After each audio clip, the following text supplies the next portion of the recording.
Bapak, ini kan memang belakangan kendaraan listrik ini memang mulai menyasar sektor komersial dan juga industri berat. Sebetulnya tantangan terbesarnya ini apa sih Pak ketika membawa truk listrik ke wilayah timur di Indonesia? Yang pertama infrastruktur Mbak, pasti.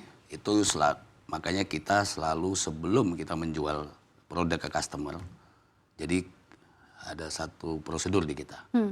Jadi kita lakukan survei. Tujuan akhirnya adalah customer ini nantinya merasa puas. Jadi kita melakukan survei bagaimana listrik di lokasi, terutama ini kan daerah tambang Mbak, pasti daerah remote ya. Bagaimana kita menarik listrik, infrastruktur dan sebagainya. Terus cost-nya bagaimana. Ini yang kita lakukan prosedur di tempat kita sebelum kita menjual produk kita. Oke, jadi memang dilakukan dulu infrastrukturnya, kemudian juga survei langsung ke lokasinya seperti apa begitu ya. Tapi sejauh ini dalam membangun ekosistem kendaraan listrik sendiri, seringkali kan memang bukan hanya soal kendaraan, tapi juga tadi infrastrukturnya dan juga SDM begitu ya. Apa sih Pak yang menjadi perhatian utama MAB dalam memperluas jaringan hingga ke Indonesia Timur dan juga mengapa? Karena kita lihat ini akhir-akhir ini ya, permintaan cukup tinggi ya terhadap kendaraan komersial terutama untuk heavy truck. Nah, yang kita lakukan di MAB, kita sebenarnya membaca ini sebenarnya udah dari awal tahun. Karena apa? Karena harga solar meningkat terus. Nah, ini yang jadi peluang bagi kita. Dan ini akhirnya disadari oleh teman-teman di pemilik tambang.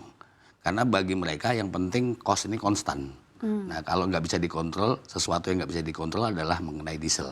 Dan mereka sudah nggak bisa lagi menggunakan harga subsidi. Nah, yang bisa menjawab ini pasti di kendaraan listrik. Oke. Ini berapa sih Pak perbandingannya menggunakan truk biasa dengan truk listrik, apalagi untuk wilayah Indonesia Timur sendiri? Oke, kalau kita bicara yang paling gampang melihatnya apple to apple adalah di OPEC. Ya, operating expense mereka ya pasti harga solar terhadap harga energi listriknya.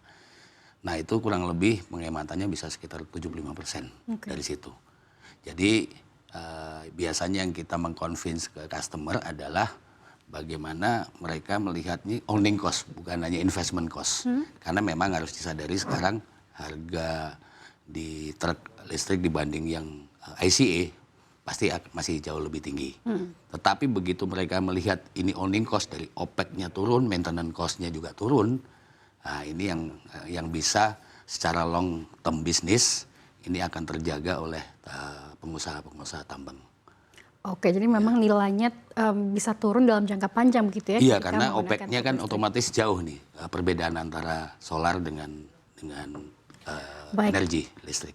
Baik, tapi kan tadi Anda sampaikan bahwa Indonesia Timur memang banyak pertambangan. Nah, biasanya pengusaha memang menggunakan truk biasa, begitu ya, diesel untuk kadang bisa dijual kembali, kadang juga mengambil truk yang second hand. Nah, ini bagaimana Pak perbedaannya dengan truk listrik? Kalau saya lihat gini, ya ini cerita lagi pengalaman dari teman-teman di sana. Menjual kembali itu biasanya udah nilai residunya kecil sekali di mereka. Karena mereka ini kan rata-rata menggunakan ini bisa operasionalnya 24 jam. Dengan catatan nggak hujan. Jadi ya mungkin tahun keempat itu udah mereka biasanya ganti, replace. Karena bagi mereka lebih berharga mereka non-stop daripada kalau truk rusak atau sudah istilahnya sudah lama mengganggu operasional mereka. Loss opportunity-nya lebih besar kalau berhenti. Ya, sehingga mereka mau nggak mau yang dia lihat adalah mendingan nanti tahun keempat mereka ganti baru. Biasanya begitu. Oke, baik. Jadi memang untuk yang second hand ini jarang sekali. Jarang, itu biasanya udah residunya kecil. Baik, nah ini untuk kalau mobil listrik sendiri kita kan tahu memang mungkin lebih efisien juga ya. Dan juga biasanya kan memang kalau mobil biasa itu kan memakai oli. Maksudnya untuk maintenance-nya begitu ya. Reparasinya ada oli, solar dan lain sebagainya. Nah kalau truk listrik sendiri seperti apa Pak? Jadi kalau maintenance Mbak, kalau kita bandingkan dari sisi spare part aja, ya part-partnya mereka kendaraan listrik ini jauh lebih sedikit Mbak. Nah, ini pengaruh kan tadi Mbak Sania udah paham lah bahwa maintenance cost pasti jauh lebih murah.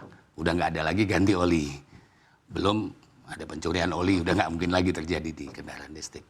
Itu sudah pasti. Ini saya bicara long run bisnisnya, ini akan membuat pengusaha-pengusaha terutama di tambang ya Indonesia Timur kan banyak tambang akan lebih efisien. Oke, baik. Untuk efisiensi memang oke. Tapi bagaimana dengan jaminannya? Apakah juga menawarkan lifetime guarantee untuk truk Kita listrik biasanya sendiri? ada warranty ya terhadap baterai. Kita ada beberapa produk karena kita fokuskan di kendaraan komersial. Kayak untuk bus kita bisa sampai 8 sampai 10 tahun. Oke. Untuk truk antara 5 sampai 6 tahun. Karena kenapa kita 5 sampai 6 tahun? Itu tadi saya bilang. Rata-rata pengusaha tambang ini 4 tahun udah ganti. Oke. Iya, jadi ya kita warranty 5 sampai 6 tahun biasanya. 5 sampai 6 tahun. Iya. Untuk after sales-nya sendiri selain dari tadi garansi si baterai listriknya, mungkin dinamonya atau apa? Segala Jadi macam yang ditawarkan seperti apa? sama Mbak, termasuk itu kita bicara power sistemnya ya, dari baterai, dinamo itu sama. Rata-rata kita kasih panjang 5 sampai 6 tahun untuk truk. Ya. Termasuk spare part, kalau fleet owner yang beli biasanya kalau tambang beli nggak ada yang sedikit Mbak. Nah biasanya kita taruh. Jadi yang kita tawarkan, kita taruh di lokasi di pool mereka, atau bahkan sekarang ini kita juga sudah untuk Sulawesi kita baru aja nunjuk satu dealer ya untuk tujuannya adalah mendekatkan servis dan spare part di lokasi customer kita. Oke, baik. Ya. Nah, kalau kita tahu juga pabrikan China begitu ya untuk mobil listrik sendiri kan banyak memang memberikan seperti charging dock-nya ketika kita mau beli mobil listriknya. Ya. Nah, untuk trik listrik dari MAB sendiri, apakah juga memberikan charging dock-nya mungkin untuk menarik lagi perhatian dan juga peminatan pembeli untuk Ya, membeli jadi mobil gini, listrik? yang kita lakukan kita nggak hanya sekedar menjual produk kita, ya, hanya menjual truk atau bus kita. Tetapi namanya pentingnya adalah kolaborasi, ya. Kita menggandeng perusahaan penyedia charger, ya. Mereka yang melakukan investasi sebenarnya, ya, supaya customer ini taunya udah make, saya bayar waktu dicas lah, kurang lebih seperti itu simpelnya. Nah, itu yang kita lakukan. Jadi kita gandeng kolaborasi dengan beberapa partner untuk hal ini. Ya semua pasti win-win lah. Semua akan mendapat keuntungan komersil dengan perhitungan yang mereka lakukan gitu.